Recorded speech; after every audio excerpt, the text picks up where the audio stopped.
Salam cerdas, Ibu Bapak, Saudara-saudara yang saya hormati.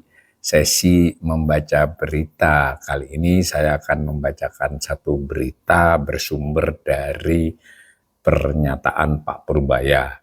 Judulnya Purbaya PD Ekonomi RI tumbuh hingga 5,7% di kuartal 4 ya. Ditayangkan oleh Detik Finance pada hari Minggu tanggal 16 November jam 4 sore. Jurnalisnya Herdi Alif Al-Hikam ya.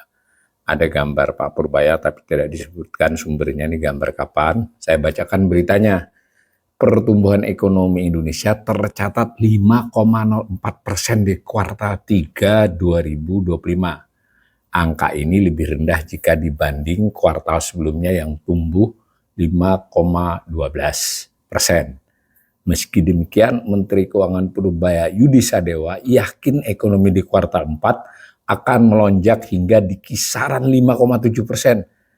Saya kira di triwulan keempat bisa tumbuh di atas 5,5%, mungkin 5,6-5,7%, ujar Purbaya saat gelaran CFD di Jakarta Pusat hari Minggu tanggal 16 November 2025. Saya kasih komentar sedikit dulu ya. Jadi ini kalau benar-benar terjadi, ya tidak pernah selama belasan tahun terakhir ini ya, selisih antara pertumbuhan kuartal 3 dengan 4 sebegitu melonjak. Hitungannya year on year ya, jadi triwulan 3-nya itu year on year, dari triwulan 3 tahun sebelumnya, triwulan 4-nya ini year on year atas tahun sebelumnya. Berarti kalau triwulan 3 itu 5,04, dan 5,7 yang dimaksud oleh Purbaya ini terjadi, itu berarti kan sekitar 0,66 persen poin. Jadi ya 0,66 persen poin itu menyangkut duit PDB yang lebih dari 100 triliun ya selisihnya. Biasanya secara rekam jejak historis, triwulan 3 dengan 4 itu memang fluktuasi, ada masa-masa di tahun-tahun yang lama sebelum COVID, itu triwulan 4 itu sedikit lebih rendah dari triwulan 3, tapi juga kadang lebih tinggi. Nah, di tahun-tahun terakhir ini, 23, 24 memang lebih tinggi, tapi 22 yang triwulan 4-nya lebih rendah. Ada pola sedikit, pola ini tentu harus di riset ya, tapi secara kasat mata, kalau di triwulan 3-nya terlampau tinggi, maksudnya terlampau tinggi itu jauh dari lintasan normalnya. Ini lintasan normal kita tuh 5,0. Maka di triwulan 4-nya tuh hanya bisa lebih tinggi sedikit. Tapi kalau misalnya di triwulan 3 itu jauh dari lintasannya, misalnya 5,7 seperti tahun 2022 kalau saya tidak salah triwulan 3, maka triwulan 4-nya justru lebih rendah. Oke, dengan cara begitu kita bisa saja melihat ini kan 5,04 ini kan di lintasan normalnya pertumbuhan ekonomi belasan tahun terakhir. Itu maka potensi untuk di atasnya sedikit itu ada. Nah, misal kalau dia 0,1% poin atau 0,2% poin lah, itu udah luar biasa. Berarti dia 5,24 year on year di triwulan 4. Lah kalau 57 ini harus ada kejadian yang sangat istimewa ya di triwulan 4. Dan triwulan 4 itu sudah berjalan loh. Maksudnya Oktober, November, sekalipun data PDB belum ada, tapi beberapa data lain kan ada. Yang nanti kita baca juga argumennya Pak Purbaya apa. Tapi secara historis kenaikan pertumbuhan ekonomi triwulan 3 dan 4 secara year on year itu ya tipis bedanya. Memang pernah sampai 0,4% poin, tapi itu bisa turun atau bisa naik ya. Jadi kalau 5,66% poin selisihnya kan 0,66% itu belum pernah. Jadi kembali ini Pak Purbaya menyampaikan sesuatu yang ekspektasi yang menurut saya ya cukup berani lah. Ya, kalau terlalu berani belum tentu juga ya. Mari kita baca. Baginya, ini argumen dia nih, pemerintah saat ini sudah banyak menjalankan kebijakan yang mampu mendorong kemajuan ekonomi. Bila kebijakan itu diteruskan dengan baik, ekonomi Indonesia akan berada di jalur yang benar. Ini pernyataan normatif yang benar dengan sendirinya ya. Kalau sudah melakukan kebijakan yang benar, konsisten jalan ya pasti bagus di jalur yang benar. Ya, justru di situ kan kritik kita yang mengkritik dari luar loh. Masalahnya kebijakannya itu mendorong nggak Dan yang lebih penting ya konsisten nggak, dilanjutkan itu kan artinya konsisten. Tapi anggap aja oke, itu diterima tuh, tapi hasilnya bagaimana? Nah ini lagi pernyataan. Jadi kelihatannya kalau kebijakan yang sekarang dijalankan terus dengan baik, kita berada di arah yang benar. Lebih lanjut, Purbaya mengatakan pertumbuhan ekonomi tahun depan akan lebih cepat hingga mencapai 6%. Tahun depan saya perkirakan tumbuh lebih cepat di kisaran 6%, katanya menegaskan. Saya tidak komentari yang 6% ya, ini nanti saya perlu assessment. Tapi ini saya berita yang menyatakan bahwa akan tumbuh 5,7 ini dulu, dan itu dari Pak Purbaya. Nah ini oleh jurnalisnya disajikan nih, ekonomi Indonesia di kuartal 3 tumbuh 5,04%.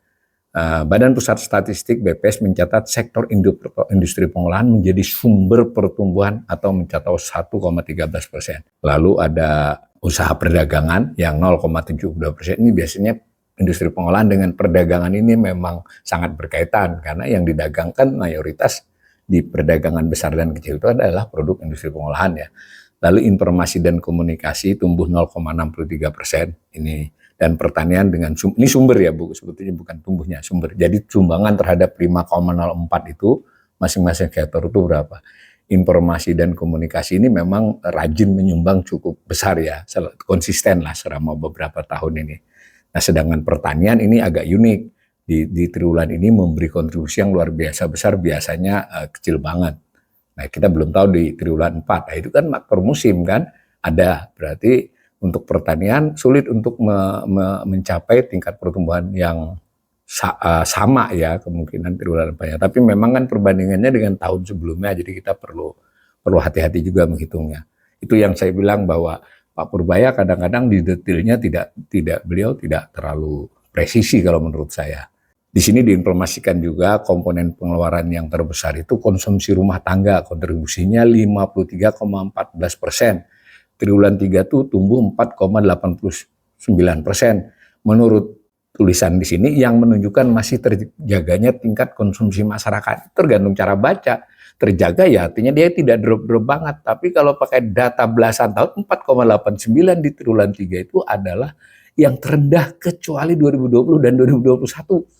Ya terjaga maksudnya tidak turun lebih jauh tapi turun. Itu dulu. Apakah triwulan 4 dia akan naik? Ya kelihatannya tanda-tandanya kan tidak demikian. Kalaupun terjaga ya hanya bertahan atau naik sedikit. Ini PMTB juga dijelaskan, lalu sebesar 29,09%. Triwulan 3 ya, ini juga perlu kita tekankan, 29,09% itu adalah juga termasuk porsi yang rendah. Benchmarknya PMTB ini di belasan tahun terakhir ini 31-32. Memang belakangan di angka 30. Tapi sebetulnya untuk memacu di atas 5 itu kan minimal dia ya sekitar 32. Kalau mau 6 ya mungkin 35 sampai 40. Kalau mau 8% ya hitung sendiri ya. Jadi dan apakah satu triwulan itu akan membuat PMTB ini secara total setahun akan melampaui 31%? Saya kira sulit karena PMTB itu adalah proses perusahaan-perusahaan untuk menambah barang modalnya. Nggak bisa dadakan sebulan, 2 bulan, pasti ada bisnis plan, ada suasana ekonomi yang membuat dia menambah kapasitas produksi. Nah, saya nyimpang sedikit, bahkan survei Bank Indonesia sendiri, survei kegiatan dunia usaha atau, nah ini nanti juga PMI yang disebut-sebut oleh Pak Purbaya juga sebagai alasan, itu kurang mendukung untuk lompatan. Mungkin membaik di triwulan 4, tapi bukan melompat. Saya baca lagi. Sebelumnya Menko Perekonomian Erlangga Hartarto yakin kuartal 4 akan menunjukkan pemulihan. Ini menarik. Kuartal 3 ini ada pelemahan, tapi kuartal 4 akan naik. Nah, dan seterusnya ini juga cara menjelaskan yang beda dengan Pak Purbaya.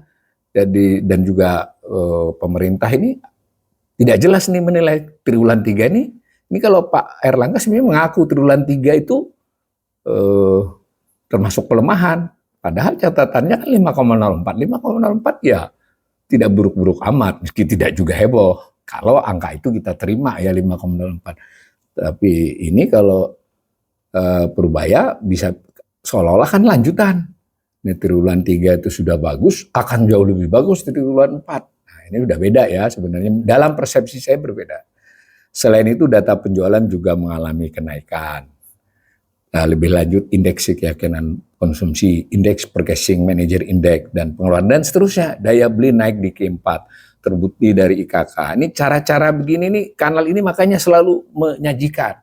Ya kalau cuma kita dengar penjelasan narasi seperti itu oke banget ya 115 optimis. Tapi saya sudah sampaikan di salah satu sesi di kanal ini 115 itu zona optimis, tapi zona terendah selama ini.